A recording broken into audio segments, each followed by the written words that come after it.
Bonjour à tous et bienvenue dans la chronique On parle santé.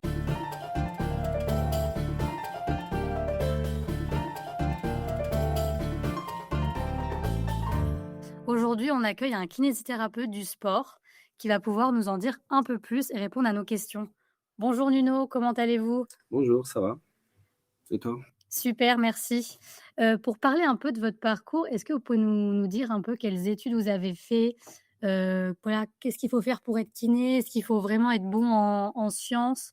Oui, donc parcours sciences, moi j'ai été diplômé au Portugal, donc 4 ans d'études entre 2006 et 2010. Où j'ai après tout ça, j'ai fait une formation de kiné de sport, qui m'a pris encore 1 an et aussi une formation accessoire d'ostéopathie et plein d'autres petites formations comme ça à gauche à droite, pour améliorer, mes compétences. OK, très bien, je vous remercie et j'avais une question notamment, on parlait donc d'ostéopathie. Est-ce que vous pouvez nous donner un peu les différences entre un kinésithérapeute et un ostéopathe? Quels sont les champs de compétences de chacun et quelles sont les limites aussi de chaque métier? Alors ça, c'est une très bonne question. C'est une question un peu piège. On va dire que l'ostéopathe, il aura peut-être une tendance, à regarder, le corps dans sa globalité, un peu plus que les kinés. Par contre, il y a beaucoup de situations et beaucoup de domaines où les 2 métiers peuvent se chevaucher et que ça reste difficile à comprendre un petit peu où ça commence un et ça termine l'autre. Pour moi, ça reste complémentaire. Je sais que pour moi, ça m'a ouvert, des horizons et ça a amélioré ma pratique. OK, très bien et en kiné du sport, quels sont les patients généralement que vous recevez? Quelles sont les pathologies que vous voyez régulièrement?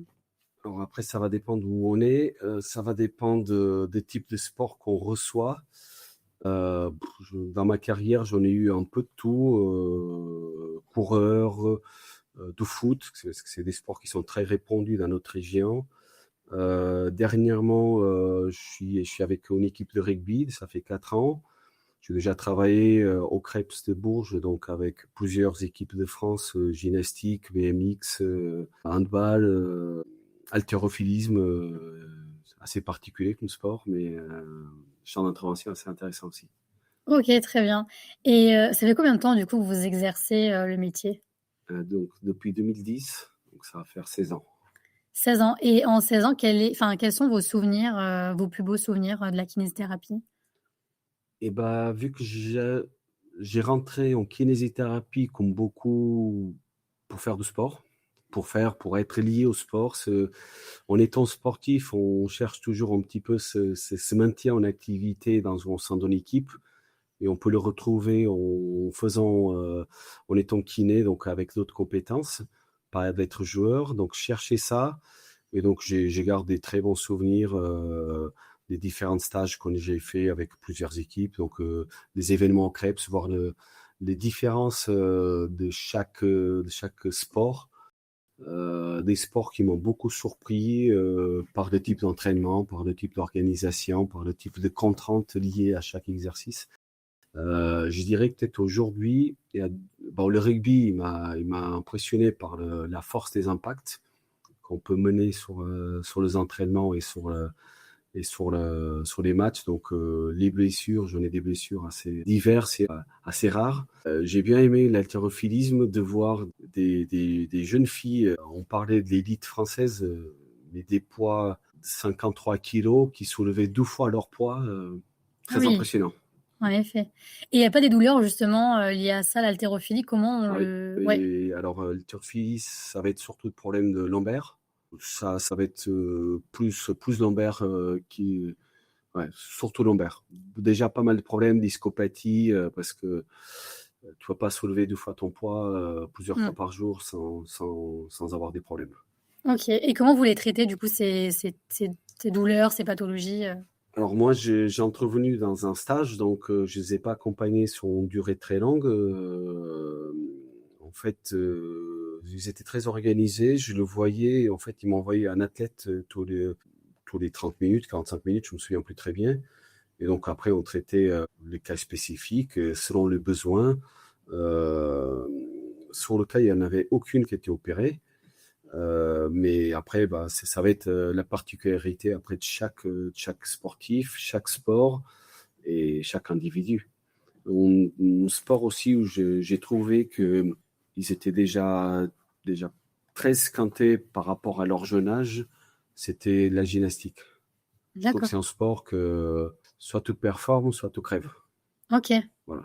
Et ça m'a assez impressionné. Les entraîneurs assez durs vis-à-vis de l'athlète, ils sont là pour performer. S'ils peuvent pas, bah, ils dégagent. C'est aussi D'accord. simple. Et ça, pour notre vision dans la santé, c'est difficile à entendre. Et aussi bien les hommes que les femmes, j'imagine. Son gymnastique, j'ai vu que les hommes, mais j'imagine OK. que pour les femmes, ça va être pas pareil. Pareil, j'ai travaillé au Krebs, j'ai travaillé avec l'élite française, donc on parlait vraiment de mieux que ce qui se fait en France. Donc c'est peut-être à ce niveau-là, il y a ça, et à un niveau plus bas, ils sont peut-être un peu plus cléments, mais en tout cas, au plus haut niveau, il n'y a pas de sentiment. OK. Et on parlait de sport, du coup, vous me disiez que vous aviez fait du handball, dans votre jeunesse. Ouais. Vous pratiquez aujourd'hui maintenant un sport toujours ou? La course à pied, mais au loisir, OK, au d'accord. défi personnel avec les amis, OK, très bien. c'est tout. Et j'avais une question parce que, beaucoup de gens justement font des trails, font des semi-marathons. Ils ont souvent, mal au niveau, enfin, ils disent que c'est la périoste. Le périostite. Est-ce qu'il y a vraiment un remède miracle? Miracle, il n'y en a pas. Et rarement, il y a dans nos pathologies, il y a rarement un remède miracle. Alors, tout passe surtout par un bon diagnostic. On verra que dans la kinésithérapie, plus qu'avoir des bons traitements, il faut déjà des bons diagnostics. Parce qu'une fois qu'on a le diagnostic, on peut adapter les traitements qui vont avec ce diagnostic. Mais les causes de la périostite, ils vont être multiples. Déjà, déficit d'entraînement, charge éventuellement trop élevée, problème de chaussures, problème de raideur de la chaîne postérieure. Le problème, ils peuvent être multiples, donc il faut identifier la cause, et en fonction de la cause, ça peut être quelque chose qui peut être traité par nous. Dans un cas d'une chaussure qui est abîmée, bah forcément, il va falloir qu'il change de chaussure. Ça peut être quelqu'un qui a des problèmes de pied, donc ça pourrait être traité aussi en partenariat avec des podologues. Donc, quand on est dans le sport, on apprend aussi pas mal à s'ouvrir aussi aux autres professionnels de santé. OK, oui, c'est une équipe, vous travaillez en équipe, Donc, dès que possible, oui. OK. Et donc notamment là, enfin en structure, donc vous accueillez donc des gens de l'extérieur. Quelles machines, quels outils vous mettez en place pour, justement préparer vos séances, avec vos patients? Déjà, ça va dépendre de la pathologie du patient. Ici, avec des patients plutôt de style sportif, assez calé sur le membre inférieur, on a un appareil qu'on a acquéri il n'y a pas très longtemps, et finalement, ça vient un peu révolutionner nos séances. C'est le BFR. Donc, on travaille, on, en fait, on va réduire l'oxygénation musculaire. Donc, ça va nous permettre d'augmenter notre efficacité de travail musculaire tout en réduisant la charge. Donc, le D'accord. patient, il va avoir tous les gains musculaires en diminuant par contre les effets indésirables sur les tendinopathies, sur les effets articulaires, méniscaux, etc. Sans ça, on a un cabinet, on est assez varié en type de matériel, que ça soit des game ready, appareils de musculation, appareils de proprioception. On essaie de ramener un côté un peu plus moderne, connecté, que le patient il s'intéresse, faire des bilans, que le patient il voit qu'il y a une amélioration aussi, donc avec des dynamomètres, capteurs de force, pour que le patient il voit son progrès aussi au long de la séance. OK, très bien. Et dernière question, quels conseils donneriez-vous justement à un jeune kinésithérapeute qui aimerait se former plus tard dans le sport justement? Et bah, c'est un parcours. Après, le parcours, il paraît assez logique. Donc, il faut déjà finir la kinésithérapie, le cours des kinés.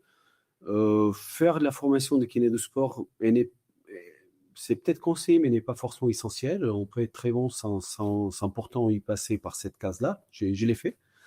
Euh, Travailler parfois en groupe, apprendre avec les autres, partager, s'intéresser.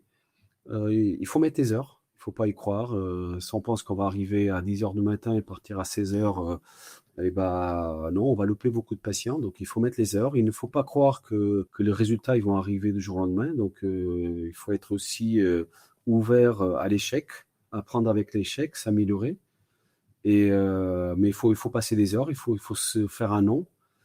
Et avec le temps, finalement, sur les bons, les patients ils vont reconnaître et ils viendront chez vous. OK, très bien. Bah, Voilà, écoutez, je vous remercie pour votre temps. au plaisir.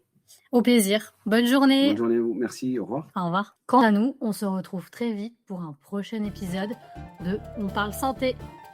Prenez soin de vous et à bientôt. Bye bye.